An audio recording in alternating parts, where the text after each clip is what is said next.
Let's take a look at the city of San Francisco before the 1906 earthquake. Here is a city flag. As you can see, what's being depicted is a phoenix rising from the flames.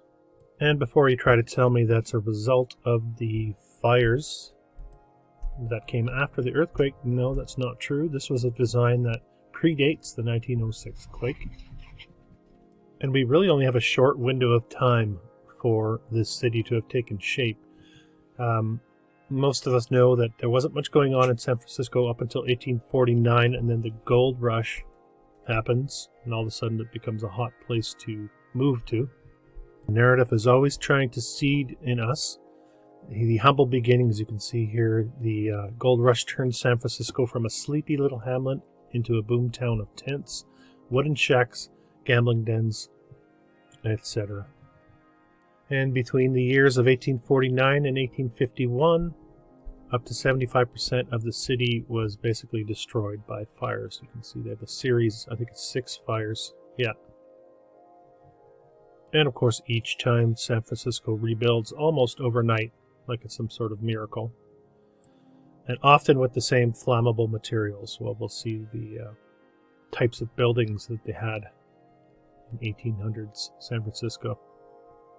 They tell us the new buildings were made of brick, of course, and iron and all the rest of it, but it didn't really help them, as when the earthquake struck in April 18, 1906, it was actually the subsequent fires that destroyed most of the city. 80% of the city was destroyed in 1906, 28,000 buildings, and more than half the population were left homeless as a result.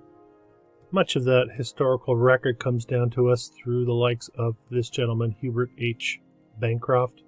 I did do a video on him called Writing History. I'll put the link to that in the description below.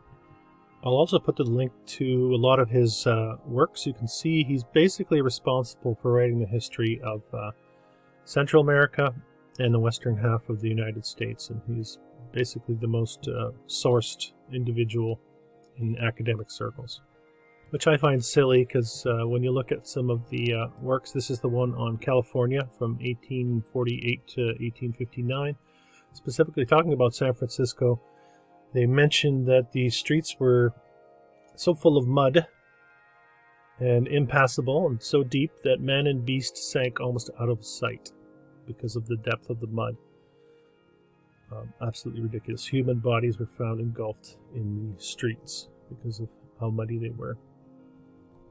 He goes on to explain how they raised the buildings at that early time period up before 1852. Brick buildings, mind you, although the narrative tells us they were wood. Much like they did in Chicago, the raising of Chicago, and gives us detailed accounts of the early fires, the 6 early fires, the reset fires, I should say. And just for reference sake, here's the population demographics of San Francisco, 1848. There's not many people there. A year later, we got 25,000 people, and you can see the growth. Supposedly as a result of the gold rush, as is so often the case. Right up until about 1870, where the gold and silver rush die down. But by then, we have an established city, we're being told, and you can see the growth continues. Let's take a look at what this city looked like before the earthquake.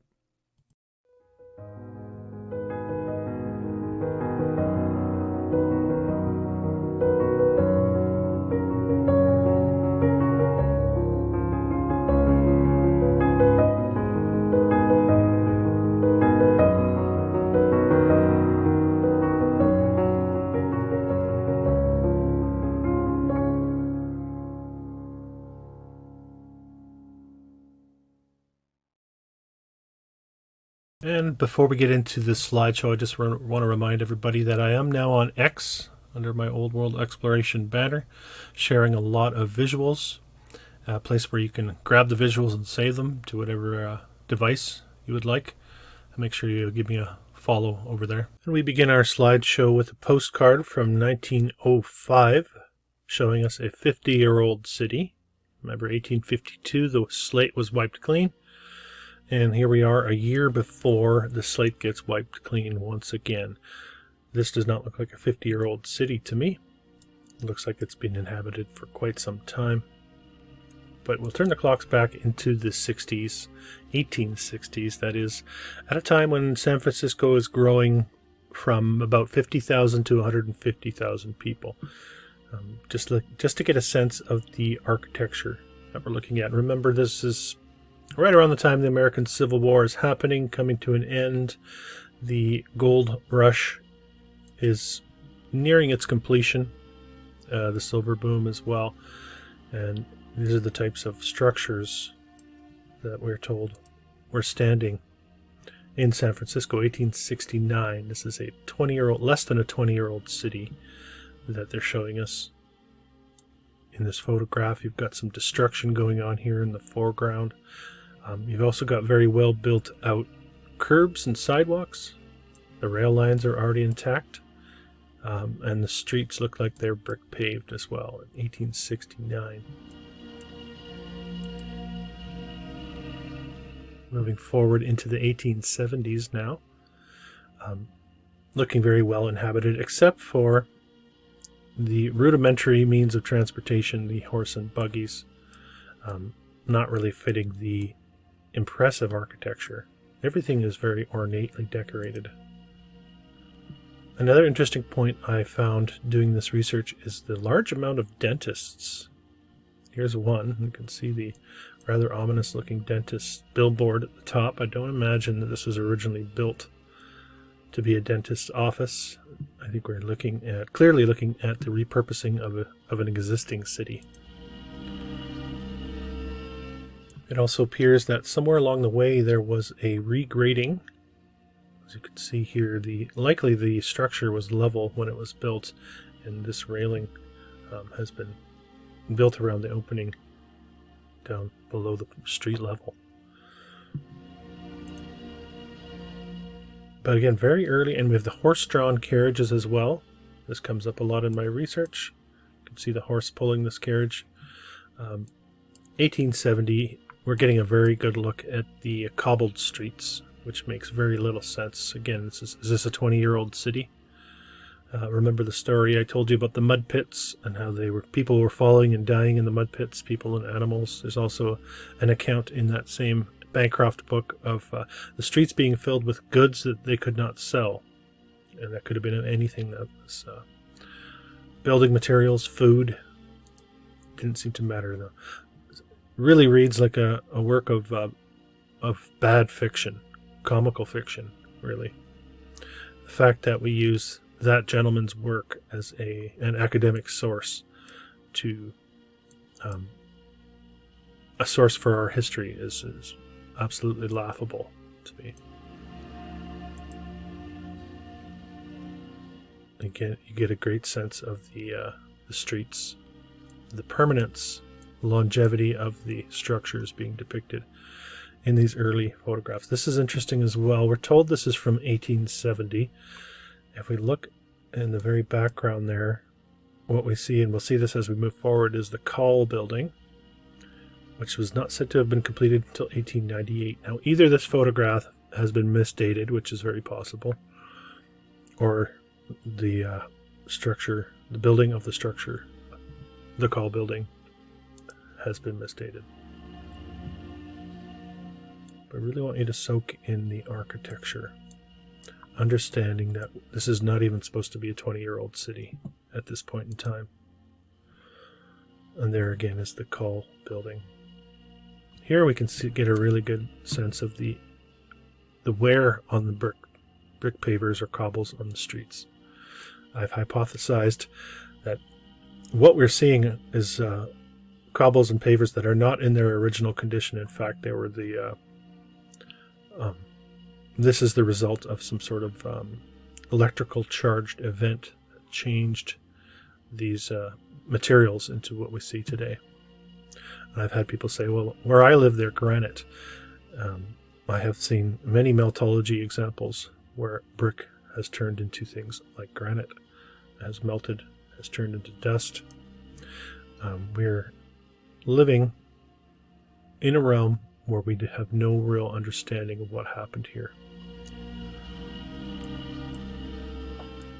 And San Francisco is really one of the narrative busters. as far as I'm concerned. I know Jon Levi and David Edwards did a fantastic book called The Old World, where they pick apart the narrative of the history of San Francisco.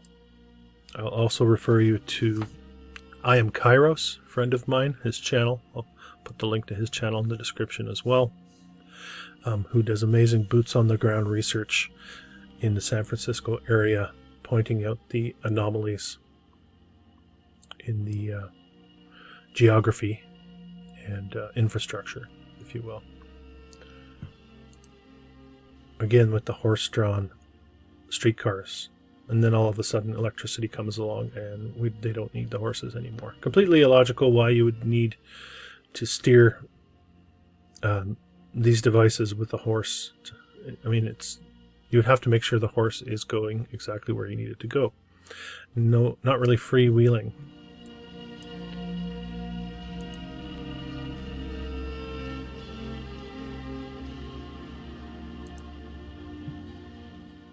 And San Francisco has its share of robber barons in the narrative. The Big Four, they call them: Leland Stanford, Collis P. Huntington, and Mark Hopkins and Charles Crocker, largely responsible for bringing the railroad to San Francisco. I suspect largely responsible for keeping the narrative in check. And obviously I've posited on this channel that the railroads are a part of the old world infrastructure, and these things had to be repaired as they were getting the continent going again after the reset. 1879, San Francisco, a city of 200,000+ people, looking like it's been around for a very long time. 1880, the Palace Hotel, massive structure, and you can see with an elevated bridge crossing the street in the 1880s. Come on, people. You have to admit there's something wrong with the historical narrative we've been given. But if you haven't dove headfirst into the old world content, it's staring you in the face. Also take note of the signs, the after-the-fact signs that get plastered on these old world beauty structures. All of these are certainly not original to the structure. 1880, take a look at the streets. 1880. So we're now just under 30 years old as a city. And this is the type of architecture they're able to pump out in a city of less than 300,000 people. Pardon me, just over 200,000 people, we're being told. I think I'm going to dial back my narration and just let you take some of these in as we move forward.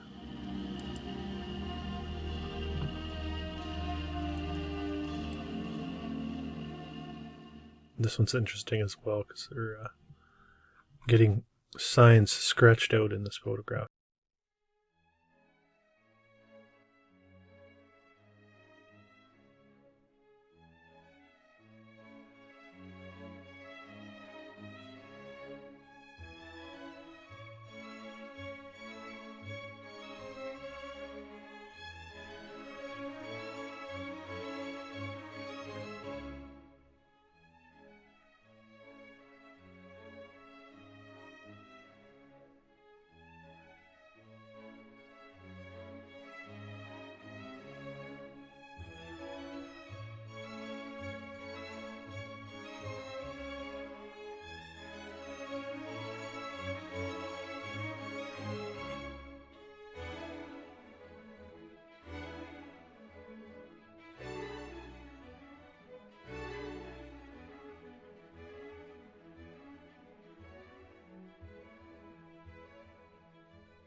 And we're entering the 1890s now.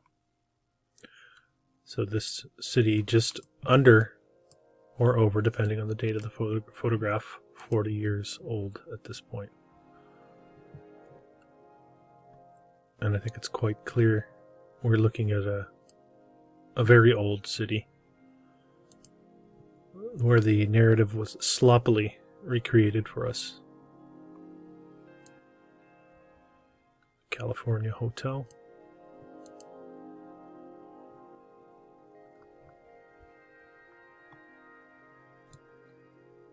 The level of detail on these structures is, well, they had to go, didn't they? The systematic demolition, I think the earthquake is a cover story. Whether or not there were tremors, sure, maybe, but is that induced? Or is it all just a cover for the destruction of what was there? And really, was this systematically destroyed and the miraculous rebuild following 1906, culminating with the Pan-Pacific Exposition in 1915, is really that just a reset narrative? This is the interior of the Alcazar Theater. So many of them had such ornate interiors. Of course, a lot of that does not come down to us through history. We do have some examples, though. One of my favorites, the Baldwin Hotel, which showed up in one of my books on demolished buildings here in Old World North America. The Baldwin. And we do have some interior shots of the Baldwin just to give you a sense of the level of detail. 1880s, less than 300,000 people living there. How many people were in the building trades at this point in time in San Francisco? It's absolutely laughable. Of course, if it doesn't make you cry first. The vastness of what was lost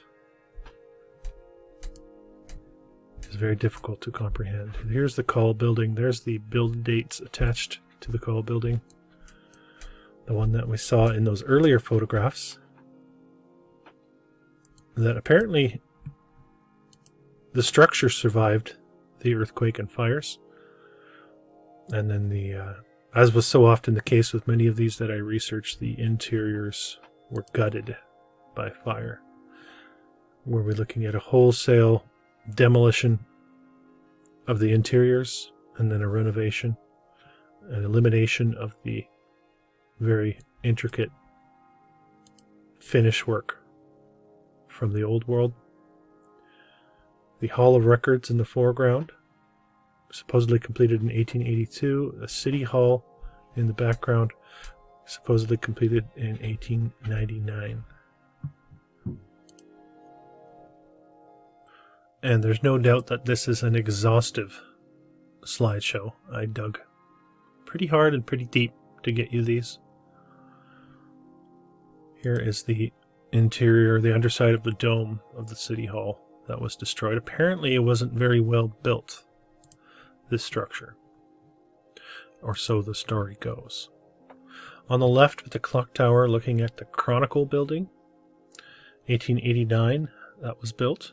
And we're told that the clock tower portion was destroyed by fireworks in 1905, a year before the fire, which ended up gutting the structure, but leaving the bones intact.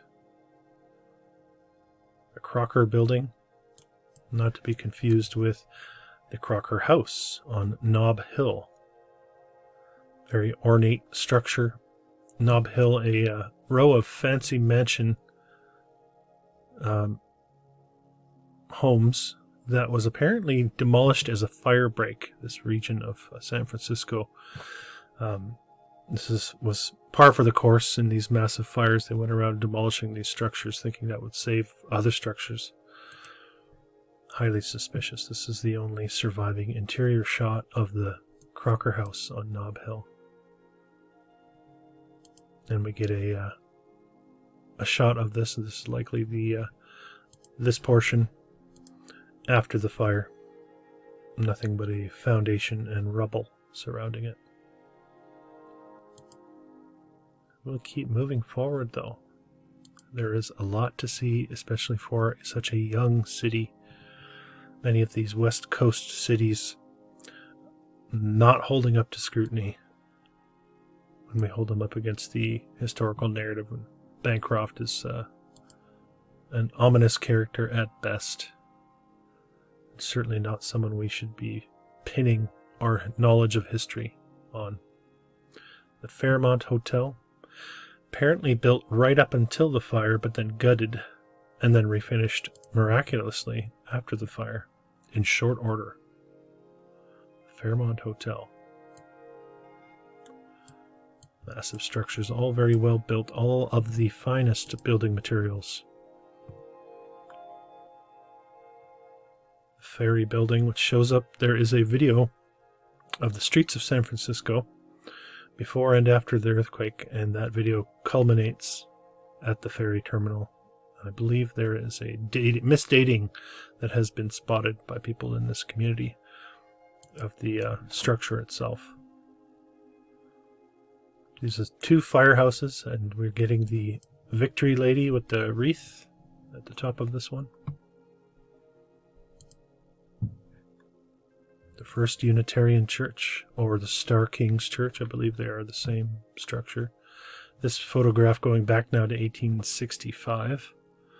70,000 or so people living there at the time.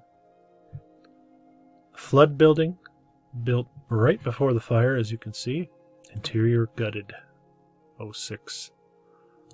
Bones remained intact. You can see how well built this thing is. The Linden Towers, also known as the Flood Residence. I had a little trouble pinning this one down, but I did find that the construction was said to have happened between 1875 and 1878, and it was demolished in the 30s. So the earthquake / fires / demolition, not taking this one. There it is with a fountain in the foreground, a bit of a blurry photo. Apologies for that.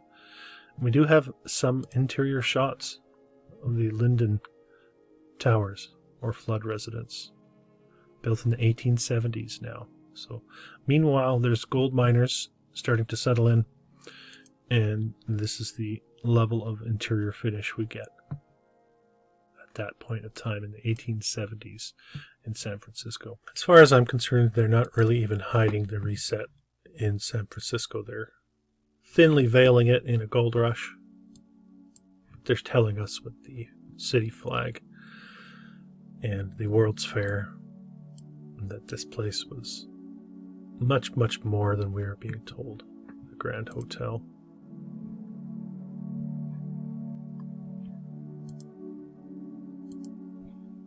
The Hall of Justice also shows up in one of my books. You can see the timeline on that, 1896 to 1900. And there's a somewhat famous photograph of the Hall of Justice with its dome leaning precariously to the side before it quickly fell, apparently. Anyway, you have the tents in the foreground. This is what the city had been reduced to, I suppose.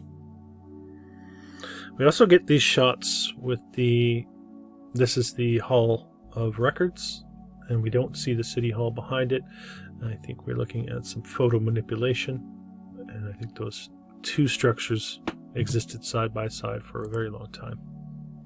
The Hopkins Mansion also shows up in one of my books, built at the same time the Linden Towers were built, destroyed, likely by dynamite during the, the Mark Hopkins Mansion. Spectacular structure. I love the stone walls in the foreground. Not sure what this is as well in the back here. Some interior shots of the Hopkins Mansion for you. Certainly wasn't rushed to finish on the interior of this one. I'm getting all sorts of paintings in the upper reaches, and of course skylights, as you would do in the 1870s.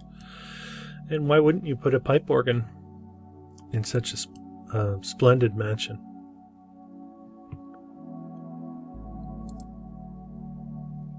I believe this is the Free Public Library.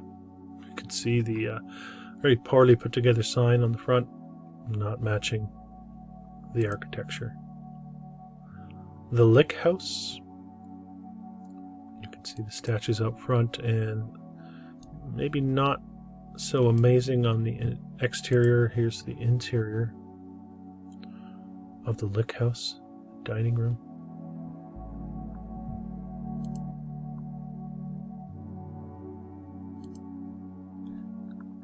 The London and San Francisco Bank, 1873, 150,000 people living there at the time. This is what they were able to muster.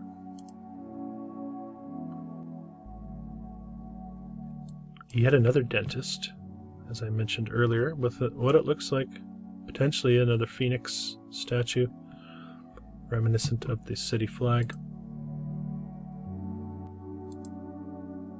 This one hard to come by as well. Well, you can see what it is. Built in 1861. There's about 60,000 people living there at the time. 2 years it took to build, destroyed by the fire. I have a better photograph of it. There it is. 1860s. Less than 10 years after the fire that wiped the slate clean, they built this, we're told. Statues and all. They were going with that blended cathedral / business palace, I suppose. Look at all the tech on that. This gets a little confusing as well. I have this labeled as the Merchants Exchange, this structure here with the columns and statues, and very shoddy buildings in the background. I suspect photo manipulation here as well. This also gets labeled as the Merchants Exchange.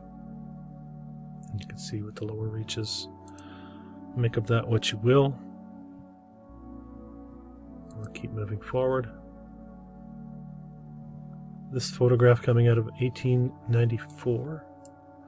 Also take note of the streetlights and how ornate these things were, and make you wonder, certainly makes me wonder, was there some sort of tech involved with the way that these things functioned? The Nucleus Hotel, 1865. So we've gone back in time again. The Occidental Hotel, 1861, same time as the temple we saw earlier, destroyed. The Fair Mansion. Of course, you had to have an orphans asylum. Modern or New World Fence, Old World Asylum. The Pacific Bank. Quite a grand structure. Nothing was simple, was it? Does this really make sense? You're picturing the gold miners and the way it was depicted as a ramshackle tent city. All of a sudden, boom, you get this in the span of several decades. The Phelan Building. This is the interior of the Phelan Building. The Saints Peter and Paul Church. This is a curious tale as well, because this church still stands. We're told it was gutted and destroyed during the earthquake / fires, and then rebuilt to look identical to the way it looked before the great disaster. And I think that's what I'll call it, is the great disaster.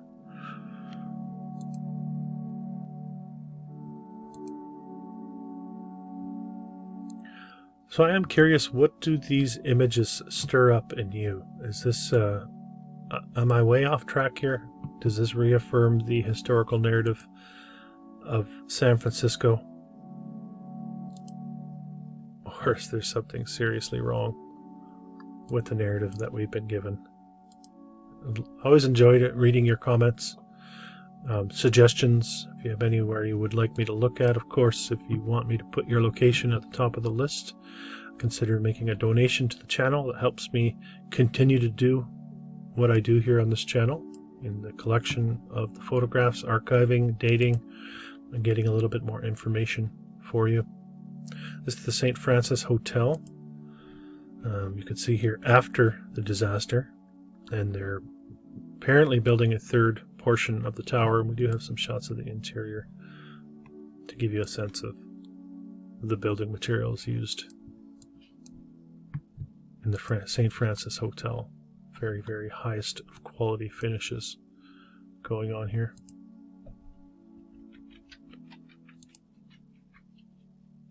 The Stock Exchange and the Real Estate Associates building.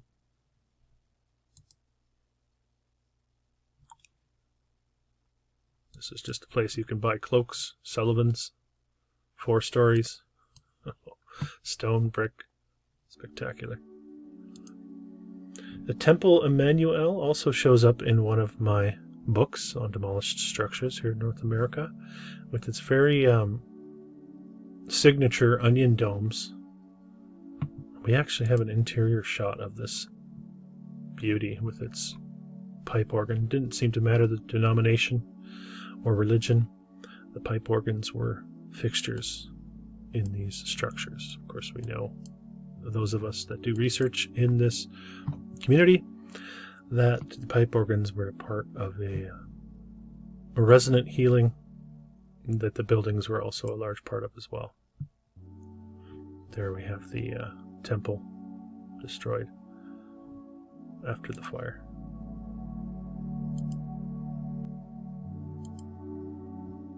So we're coming to the end of the file. Make sure you put your comments down below.